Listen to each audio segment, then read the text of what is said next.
Matapos sumalang sa weigh-in, kumain agad si pambansang kamao Manny Pacquiao ng kanyang mga paboritong pagkain. Sa labas naman ng weigh-in venue, nagpakita ng solid na suporta kay Pacman ang Filipino community sa Australia.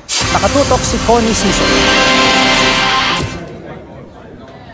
Walang kain mula alas 7 kagabi si Manny Pacquiao para matiyak na tama lang ang timbang niya sa weigh-in kanina. Manny, crackers lang talaga muna. Crackers ka muna. Okay pa?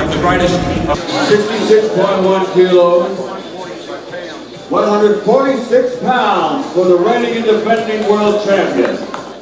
Matapos pumasok ang timbang para sa welterweight fight, agad nagtungo si Pacman sa locker para kumain ng mga pinakapaborito niyang ulam. High on protein, natural protein. Lahat meat, beef.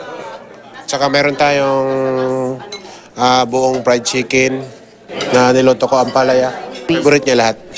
Matapos mabusog, nag-ala reporter ang pambansang kamao. Nandito tayo ngayon sa Suncorp Arena at napakalaki ng arena na ito. At parang naalala ko yung laban ko sa Texas.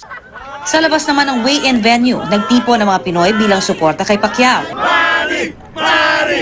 Manny! Manny! Manny! Sa loob ng stadium, may mga Pinoy rin. Sana knockout. First time ko makapanood ng laban ni Pacquiao. I want a knockout. Ang mga pamilya ng magkatunggaling boksingero, todo rin siyempre ang suporta. Alam ko yung niya, pangatawan niya, talagang reduce na reduce siya. Tapos yung hindi naman talaga muscle na muscle talaga yung katawan niya. Okay lang naman. I pray to God na magandang laban nila. I'm pretty excited about the fight. I think Jeffrey's still going to win, hopefully, yeah. You think Jeff's healthy? Yes, very, very healthy.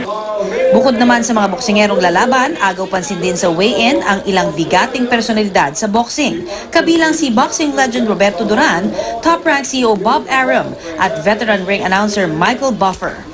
Connie Sison, nakatutok 24 oras.